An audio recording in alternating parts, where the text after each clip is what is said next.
Well, it is time for everybody's favorite or least favorite, perhaps if you're a team we're going to pick, moment of the week. It is time for Lightning Picks for week number 10. Yeah, that.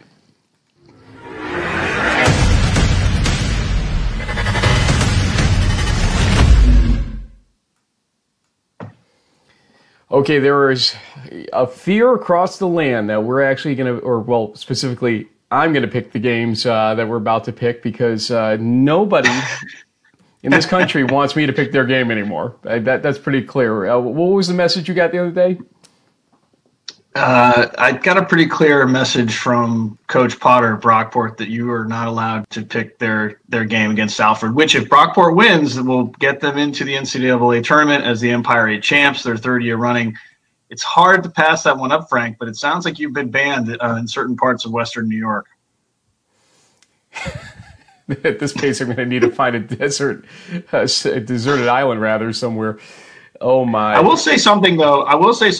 This week, I kind of tried to do something a little different, Frank. I tried to find some games in the 9 conferences that may not necessarily jump out as like, okay, well, this game is going to win that, or these two teams a conference championship. A lot of this point in time, we know who the front runners are, but there are some teams that are out there that are fighting like crazy to get to 500, to get over 500, to clinch a postseason bowl bid, either whether it's with the ECAC, which programming note we're going to be doing their selection show again. And I think it's Monday the 18th. Frank, what time? When is a Monday after the selection? It is the 18th. Sunday. 18th is correct. So we'll do something with the committee chair Jim Katzenero on Sunday the 17th, and then we'll do a live ECAC bowl game pick show.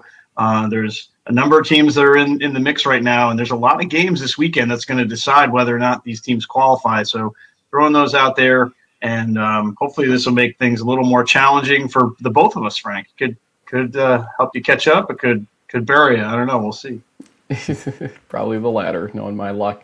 We'll also, in this episode, go through one more time what to watch for with respect to regional ranking numbers and whatnot. And also, we should run this a couple times during the show. We are doing the Blitzer.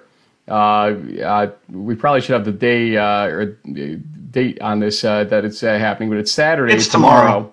Yeah.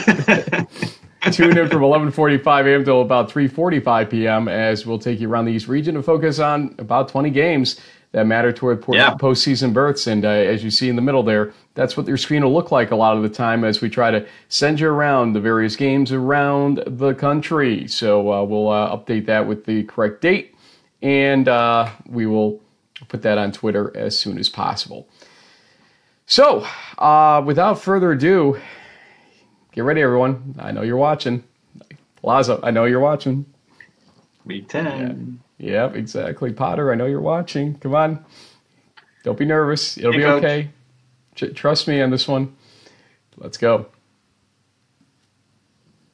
Oh, wait. You know what? We lowered the volume. Where's the music? Week. It's coming. Relax. Okay. It's coming right now. Coming at you. I've heard of that. How's that? All right. Pretty loud. That's what that was. It's blasting my ear out. Let's see. Game number 1. We do this live for what reason again? This is your idea, Frank, not mine. Well, think of the editing we're saving right now. Salve Regina at Husson. Joey Moriello. We got to have him on the show. Somehow, someway, we got to get him on the show. I love this guy. His family is a big viewer or viewers of this show. Joey Moriello. Will he and Salve beat Husson? You go first. Well, once again, here are 2 3-5 teams that had rough starts to their season. They're trying to get back to 500. It's the high-powered pass attack of the Eagles against the ground and pound Seahawks. You know what? I'm going to go with ground. The pound is going to ground the Eagles in this one. I think Salve's played a little better in recent weeks. I think they've won 3 straight or something like that, or 2 or 3 straight. So Seahawks, Joey Morello, 200-something yards, bunch of touchdowns. Let's go. 195. He'll get 195 this week. So, I'll get to bring up during crunch time again how he's slacking and all that stuff. And he'll be like, Frank, what are you talking about? And then hopefully I don't meet him in an alley or something like that because, I wouldn't win that fight. Salve Regina, though, does win the game even with the 195 yards and 2 touchdowns from Joey Moriello. They win this game 45-28. Yeah, I forgot to give a score. I'll say it's going to be a high-scoring game. Salve outlasts them 37-28.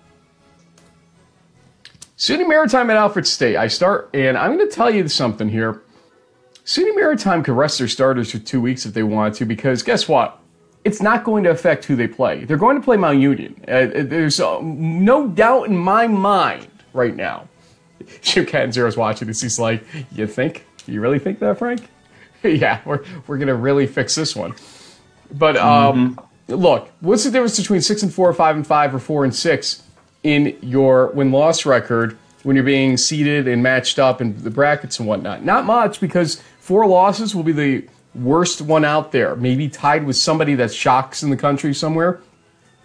SUNY Maritime, do what you want at this point. You obviously want a winning record to finish your season, but Mount St. Joseph is going to be a tough game next week no matter what. So handle it how you want. Alfred State wins this game. They're tough at home right now. They have a lot of last-minute type wins at home. Alfred State wins this 30-27. Wow. Well, yeah, Alfred State's lost a couple of close ones, including last weekend's shootout with the effective conference champs in Dean. But, when I look at the biggest thing that stands out to me, SUNY was able to beat the Bison in a defensive game, 24-13 last week. The Bison ran all over Alfred State. So I'm going to go with the Privateers, trying to get that at least a 500 record going into the playoffs, just for some respectability. Coach Waring's going to find a way to get it done. Privateers win it in a low-scoring game, 27-20. There's a difference. So we got one game where I could pick up or lose ground on here, right there. And you gave me that ability. You could just match me, so I give you credit for that. Empire 8. Actually, hold on. Let's stay New England. We'll get back to this game in a little bit. I always forget that you go alphabetical on me when we do these. Bridgewater State at Framingham State. We got it. I thought it would fit. I really did. That's a lot of state right there. Coach Kelly is my newest follower on Twitter. Actually, literally as we were prepping for this show, Coach Kelly added me. So shout out to Coach Kelly who's watching us right now from Framingham State. There you go. Let's see. You start this. What am I doing? You go. Go. Come on. Time's money. Defense reigns supreme. Last week in our recap show, we've noticed the scoring in the MASCAC is slowly going down and down and down. Stephen D'Amelia and the Bears offense has been on fire. What are you doing, Frank? All right. Framingham wins this one in a defensive struggle, 17-13. Framingham wins it, you said? Yes, sir. They need to win it to win the conference. Bridgewater wins it. They are one game win away from Week 11 entry into the playoffs. This is an interesting game, interesting matchup. I got to give it to the home team. I will go Framingham State here. That 16-6 score does get me a little concerned from last week, though. No scoring in the second half. Things didn't seem great. Good job pulling down the shade. Thank you. It's sunny out here today, man. What can I do? 85 degrees, 81 something, I will explain why I'm punchy at the end of this show, actually. So I think part of the reason. Some stuff going on this weekend up at this way that we'll talk about a little bit for my family and I. Yep. Framingham State, I think, wins the game 23-20. Close game. This should be one of those on the Blitzer that we're going to be going to frequently. Framingham State has a good broadcast every year. Yep. So you can rely on us to keep you posted on this game especially. And to get back to my position here, NUMAC, this is another one we'll be watching a lot. Coast Guard at WPI. WPI needs to win this game. Coast Guard had a week off.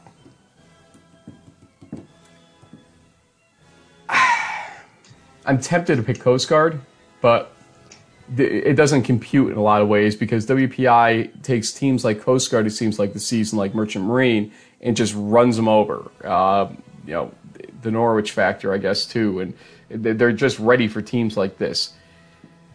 I'll give it to WPI 45-21. Wow. All right. Well, I will say this. I also was going to pick the Engineers because it is a home game. The interesting thing is both of these teams lost on last-second touchdowns to MIT, which is kind of ironic. The Bears are coming off the bye. I still feel like the disappointment of last week's going to fuel the fire. WPI is regionally ranked. They've got more to play for. They will eke it out by a field goal. This is going to be like a 17-14 type of game. Bryce Wade coming through in the clutch is going to win it for him.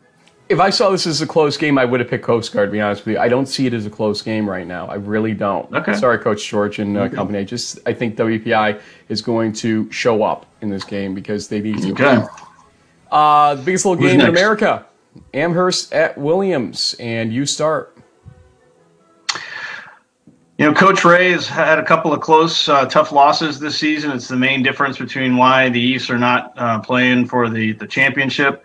Amherst, tough season for them. First chance of being around 500 since, I think, 2016. I will give this to the East, who will hold home court and come away with a 30-20 win. Bobby Mameron with about 3 or 4 different touchdowns, either through the air or on the ground.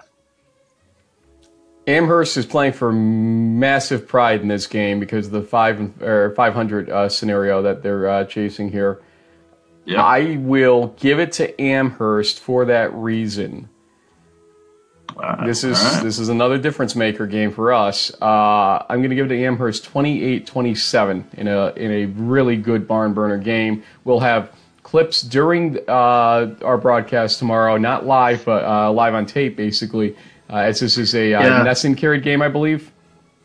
Yeah, so they've worked out a deal exclusively with the network that carries the Red Sox, the Bruins. So unless you're in New England, you're not going to be able to watch this game live. So if you're outside, hey, we have clips. Thankfully, I think it was Dick Quinn, the SID there, has agreed to help us out, and so we will have some highlights from that one as they take place on Saturday.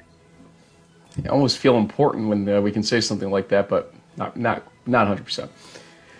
St. John Fisher at Mobile State. Let's see. I guess I picked this one to start.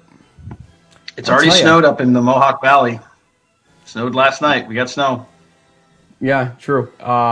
We had some ice here, too, in the Saratoga area. Morrisville State, we heard Brett Segala tell us about this team. But St. John Fisher took Cortland to the mat, too, before they came back. It's a tough one to pick. And Ithaca. Home team, Morrisville State, 42-31. Yeah, I think this is going to be a high-scoring affair, probably like a 45-38 type of game. But I do feel like when you look at the Mustangs' track record, they've been a little more consistent, and they played some of the top teams in the Empire just as close as the Cardinals. This will probably come down to some turnovers, and I think the Mustangs will grind it out. They're fighting for their ECAC bowl bid lives, and I think they'll barely hang on to win it. Okay, next up. Utica Union, 5-letter teams that start with U for 500, Alex. Here we go. UC versus UC. Here we go. Go ahead. I like the Dutchmen in this one. They will play enough of their starters to hang on to the win. They're not going to take the foot off the gas. Coach Behrman is not he's worked too hard to get to this point to let something like this trip him up. Utica and Coach Fagiano have a lot to play for, but I think the Dutchmen hold serve at home and pull away late to win it. It's not going to be a pretty game, Frank, but they'll win like 28-17. Fire the cannon. It's Union's game. Sounds like the Bucks, Frank. Here you go. Fire those cannons. Oh, wow. Yeah, a little bit different. A little less power in artillery at Schenectady. But, look, I previewed the game on Around the Nation on the podcast. I think you heard it earlier. Utica which team's going to show up? The team that beat Alfred 19-10 last week, or the team that gave up 95 points in 2 weeks, the prior 2 weeks? It's a tough ask here. And Ryan Van Galen in for Wilcox at this point is another question mark. It's just a tough ask for Utica to win this game at Union. But Union needs to make sure they stay up early. They cannot let Utica figure out that they're in this game, because if they do, Utica has this way in those situations of winning those games. Union has to score early and often, and then maybe pull their starters off in the third quarter when they're up by 21 or so. Yeah. Union wins this 31-20. But I would not be shocked if we are talking on Tuesday or Monday about a big upset in this game. I wouldn't be shocked by it. I would be slightly surprised, but not shocked. Yeah. There's a lot of letters on this game. Yeah, I noticed. One moment, please. How's that for Rowan and Christopher Newport? Yeah. Now, once again, we could have. Yeah, this was one of those things where we know who Salisbury's playing. We know that Salisbury wins the NJAC with a win. They'll probably get it. But these two teams have had tough years, and this is one of those games where one of them just wants to win for pride. What do you got, Frank?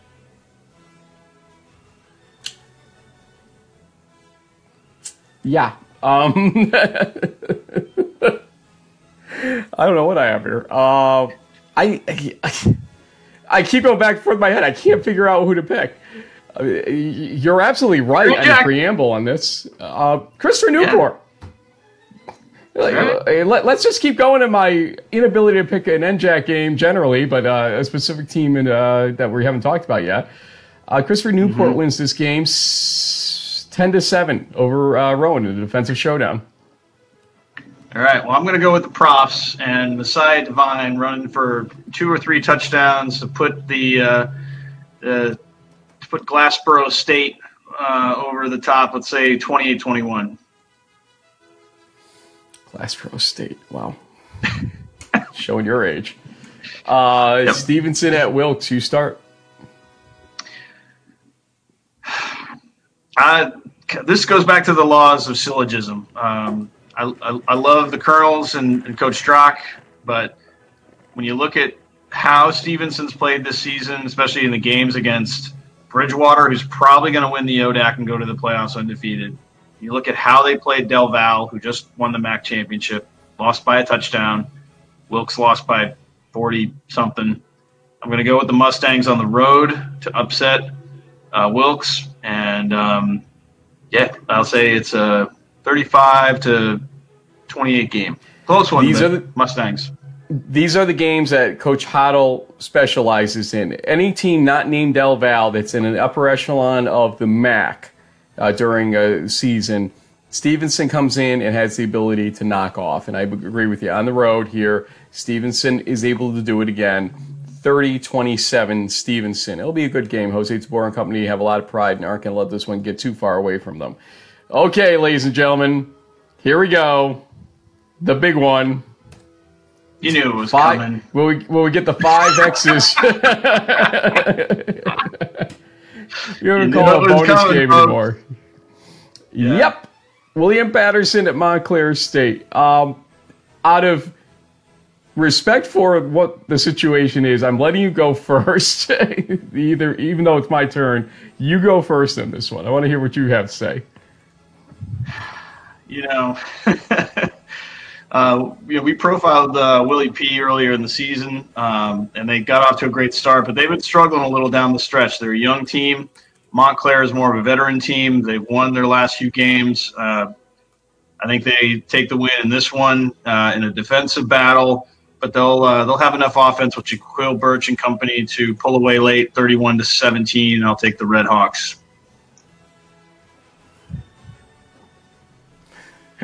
I can hear multiple people out there right now saying, "Don't do it, Frank. Don't pick us, please."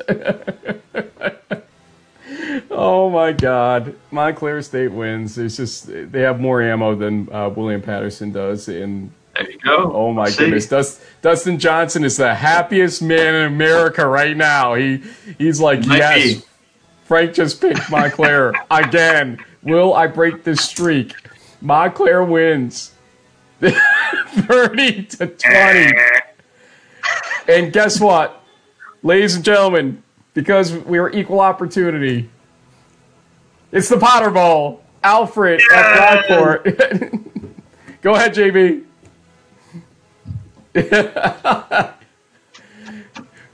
Brockport is not that trashy. Yeah, it's your trash can. They're not there's no trash. But when I saw this on Fanatics and I had to get a new thing for my office, I was like, $4. Look at that thing. Pretty badass. Can I say should that? Be worth $40 now, right? It should. The price exactly. should go. Yeah. So whether it's June or Hellwig or what have you, I think the Golden Eagles are on a roll. They are going to find a way to win. And they will do so 35-17. Just don't think the Saxons offense is going to be able to keep up with this defense.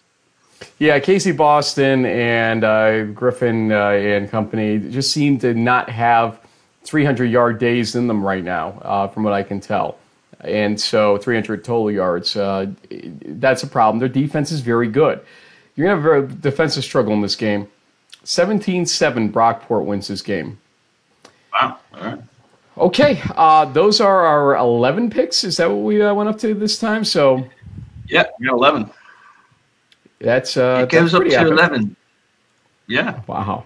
Oh, this is Spinal Tap? Is that what that was? Yes. And the final pick, Frank, this weekend, Sunday, Bucks over Cards. We'll be there saying hi to our buddy Ali Marpet, who just got the shout out from the Liberty League and the 25th anniversary tweet.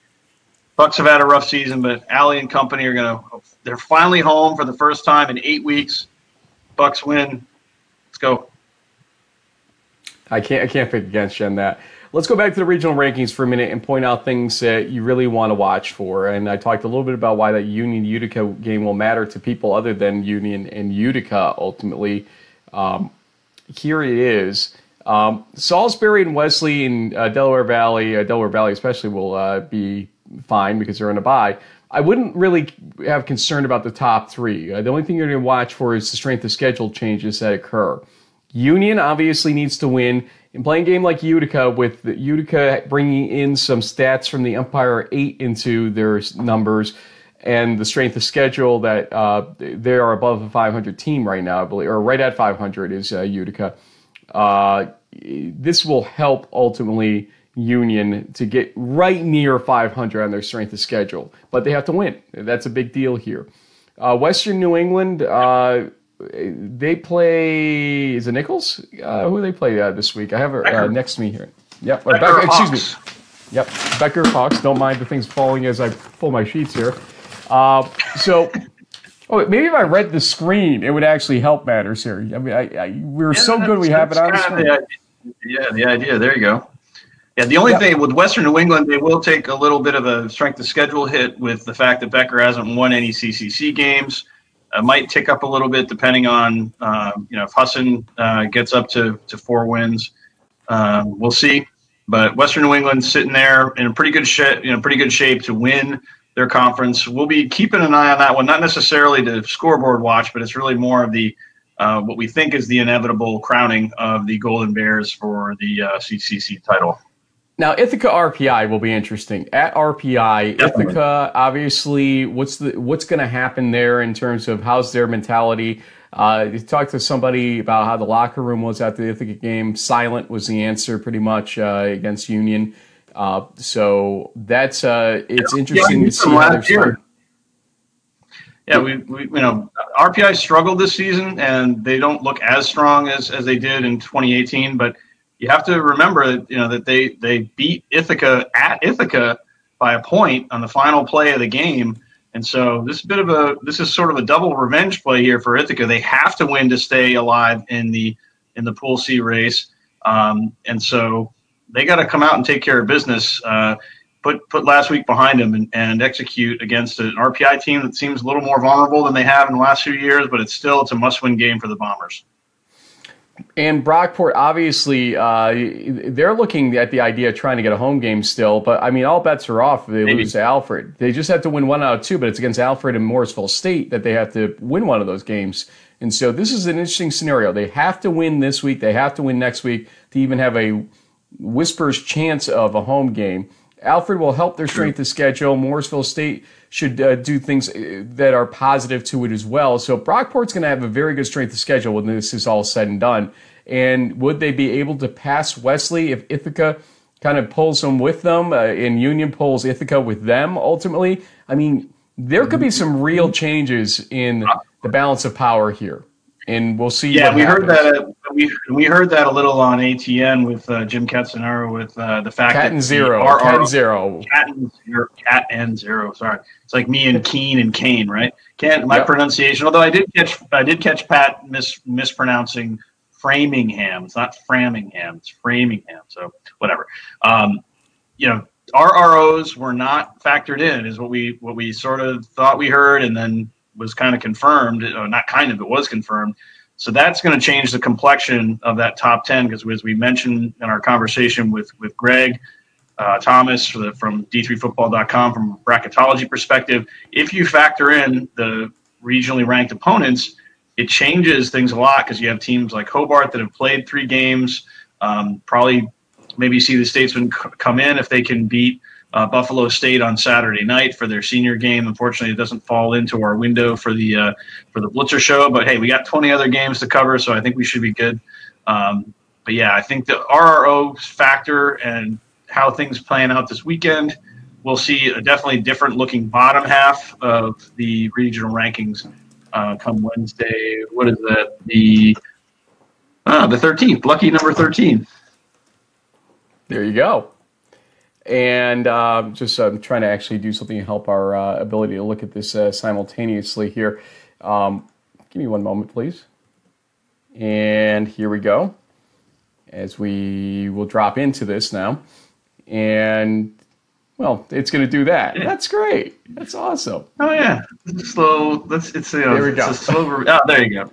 Oh, back. Something. What? Boom. Stop. So anyway, yeah, it's done. Don't worry. It's good. Live shows, right?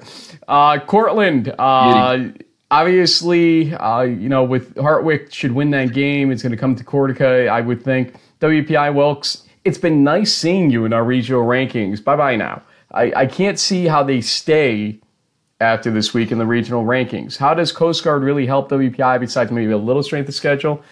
If Hobart wins, they've got to jump in, and at least one of these teams goes. If Stevenson beats Wilkes, okay, Wilkes may be able to stay with a win against Stevenson, because that may help them. Yeah, I agree. Yes, I agree with that. Yep. But I can't see any reason or way WPI stays in these numbers beyond carnage above them, like 6, 7, and 8 all lose or something like that. Yeah. So I just, again, been nice seeing you. Thanks for playing in our little game regionally ranked opponent or regional rankings here. But I just don't see it. Endicott, Framingham State, MIT. Look, MIT, Framingham State, you have to win your conference. There's no doubt about that. Bridgewater State, same thing, which is not pictured here because their strength schedule wasn't close to Framingham State's.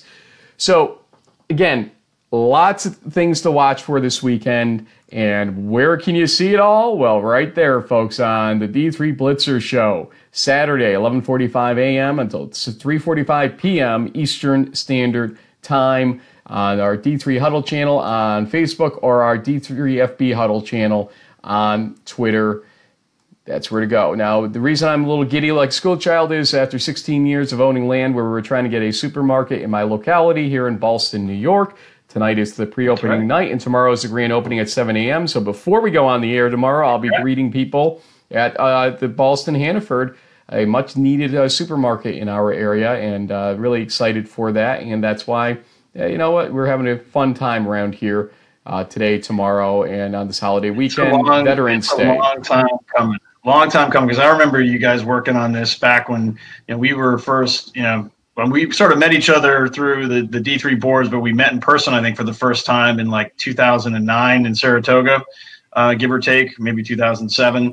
and you were working on this project even back then. So long time coming. Congratulations to you guys. It sounds like it's going to really add a lot to the Boston Spa community. So, and that's awesome. I thought that, long time coming. So congrats. I'm trying to find the old photo of you and me with Eric Wren. Unfortunately, it's not on this computer. Oh, so yeah, at Bailey's, Bailey's in Saratoga way back when. Done. That was done. Yep, you got it. So, JB, we've got a lot to do over the next few days, and the next really 10 days. You're going to see a lot of us, folks. You've got this show, obviously, tomorrow's Blitzer show, host chat. We're going to try to get a player interview as well, and maybe a coach interview next week on a show. You're going to have another episode of this on next Friday. Saturday, I will not be available, unfortunately, to go to a game, but we will be posting our guesses as to the East and to Pool C Saturday night. Sunday, Jim Catton Zero, we talked to him already. He's all on board. We'll talk to JP Williams from the NCAA to just solidify. After the NCAA show, we'll have our interview with him on next Sunday. Then next Monday, the 18th, as you said, the ECAC selection show and a host chat show as well. So we got about 7 good shows coming up here in the next 2 weeks. Get ready for a lot of Frank and James. I can't handle that much Frank and James, that's for darn sure. But we're going to leave you now. Enjoy your weekend. Enjoy the football. But come watch the Blitzer show Saturday, 11:45 a.m. until 3:45 p.m. We'll have this up on Twitter in just a little bit. Thanks, folks. See you soon.